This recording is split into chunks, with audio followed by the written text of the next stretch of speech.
మత్తు పదార్థాల వాడకానికి విద్యార్థులు దూరంగా ఉండాలని టూటౌన్ సీఐ నెట్టి కంఠయ్య తెలిపారు. గురువారం మధ్యాహ్నం 3 గంటలకు నగరంలోని శ్రీ చైతన్య జూనియర్ కళాశాలలో డ్రగ్స్ వాడకంపై అవగాహన కార్యక్రమం నిర్వహించారు. ఈ సందర్భంగా ఆయన విద్యార్థులను ఉద్దేశించి మాట్లాడుతూ యువత మత్తుకు బానిసై వారి జీవితాన్ని నాశనం చేసుకుంటున్నారని తెలిపారు. విద్యార్థులు మత్తు పదార్థాలకు దూరంగా ఉంటూ ఉన్నత లక్ష్యాన్ని పరుచుకొని ఉన్నత చదువులు చదివి ఉన్నత శిఖరాన్ని అధిరోహించాలని తెలిపారు. ఎవరైనా మత్తు పదార్థాలు విక్రయించినా సరఫరా చేసినా పోలీసులకు సమాచారం ఇవ్వాలన్నారు. సమాచారం ఇచ్చిన వారి పేర్లను గోప్యంగా ఉంచుతామన్నారు. కానీ ఈ కార్యక్రమంలో కళాశాల ప్రిన్సిపల్ కుమార్, అధ్యాపకులు, విద్యార్థులు పాల్గొన్నారు.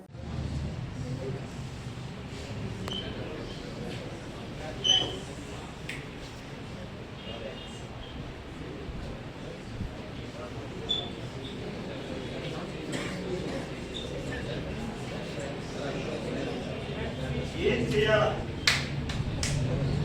డ్రగ్ ఫ్రీ సొసైటీ కావాలంటే ఇచ్చారు. ఏం సార్ డ్రగ్ ఫ్రీలో లేవా అని మీకు రావాలి. లేవా? డ్రగ్ ఫ్రీలో లేవా?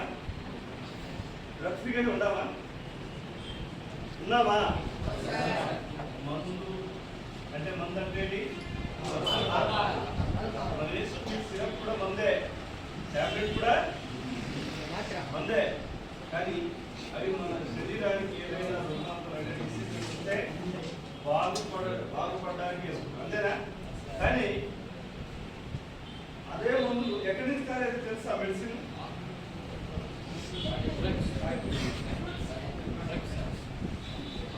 ఎక్కడి నుంచి తయారు చేస్తారు? ఏం ప్రోడక్ట్స్ నుంచి వస్తాయి తెలుసా? కెమికల్స్.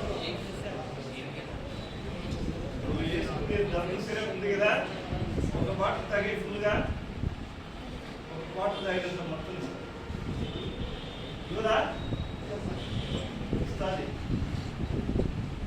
దగ్గుకి వేసుకుంటాం కదా, కాఫ్కి. అట్లాగే అలర్జీ టాబ్లెట్స్ ఉంటాయి, సిట్రోజన్ అని. వీటినే అన్ప్రిస్క్రిప్టెడ్ మెడిసిన్ అంటాము. డాక్టర్ ఇవ్వకుండా మనకై మనం దగ్గులు అని లేకపోతే జలుబులను బాడీ పెయిన్స్ కూర్చున్నాము లేదా, కొని వేసుకున్నాము. రిలాక్స్ అవుతుందా? అంటే నీకు ఇప్పుడు నీ బాడీలో పెయిన్ అనేది తగ్గుతుందా? అది ఆ వాటికి కొంత పరిమితిలో వాడితే ఏమి సమాధానం.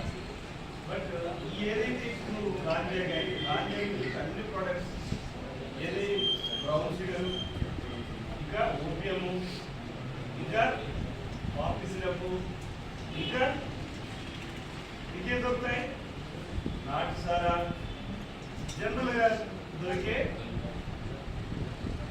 Legal liquor.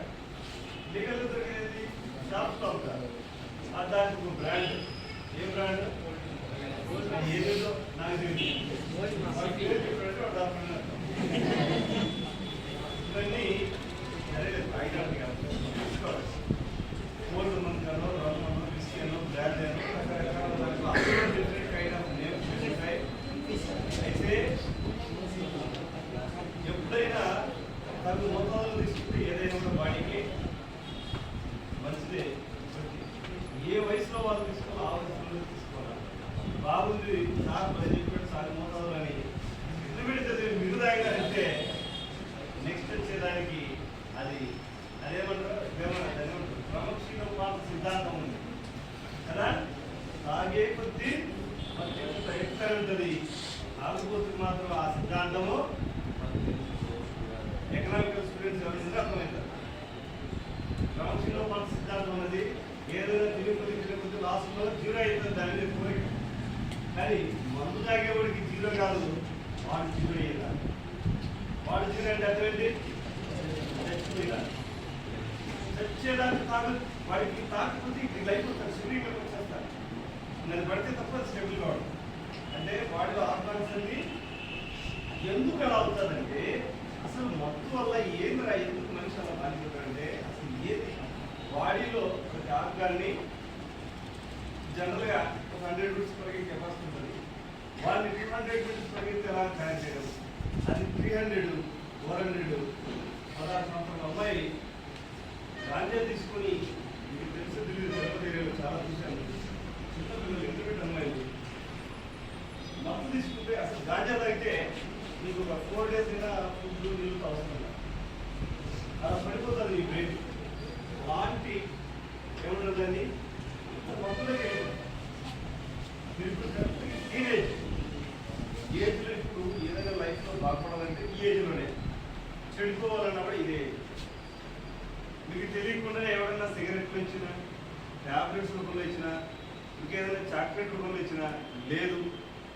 మీకు తెలియకుండా ఏమంటారు, నిన్ను అవాయిడ్ చేయాలంటే ఫస్ట్ లాస్ట్ చాక్లెట్ కూడా పెట్టి స్మగ్లర్స్ అన్నారు. మీకు తెలియదు ఆ చాక్లెట్ తినడం చాలా బాగా అనిపిస్తుంది. నెక్స్ట్ టైం 30 ఏళ్ళు చెప్పండి గురువు సార్ వాడిని చెప్పు నువ్వే కొట్టేదాన్ని. వాళ్ళు డ్రగ్స్ స్మగ్లర్స్ అలా లాగేస్తారు. కానీ తీరా అంతా బాడీ అంతా పాయిజన్ వేసి దేనికి పని కాకున్న తర్వాత దీనికి ట్రీట్మెంట్ లేదు. ఎందుకు తెలుసా? మనం చిన్న చిన్న మోతాదులు వేసుకునే టాబ్లెట్స్ అని ఈ ప్రోడక్ట్సే. ఏకంగా ఇంత పెద్ద మొత్తంలో డైరెక్ట్ డ్రగ్ బాడీకి ఇస్తే హ్యూమన్ మెకానిజం మళ్ళీ తిరిగి రీకన్స్ట్రక్ట్ కాదు. కాబట్టి నేను మీకు చెప్పేది ఏమంటే, ఎందుకు వచ్చినంటే మందు కానీ, గాంజా కానీ, సారా కానీ, ఇంకా సమాధానం ఏదైనా మొత్తం ఇచ్చే పదార్థాలు ఎవరైనా ఎక్కడైనా మీ దృష్టికి తెచ్చినా, మీకు ఏదైనా అలవాటు చేయడానికి ప్రయత్నించినా దయచేసి వాటి జోలి వెళ్ళి మీ భవిష్యత్తుని చీకట్లోకి వెళ్ళేస్తారు. ఎందుకు తెలుసా?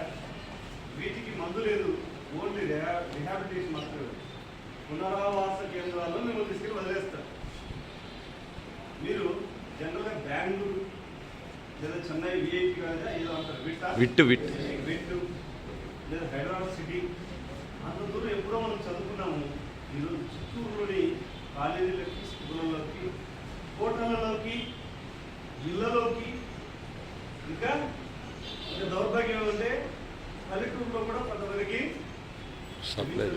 అలవాటు పడిపోయారు. లాస్ట్కి ఎంతుందంటే, ఎందుకు దాని మీద భయపడాలి సార్, ఏం తాగిపోయింది సార్, పండేదే కదా అంటే,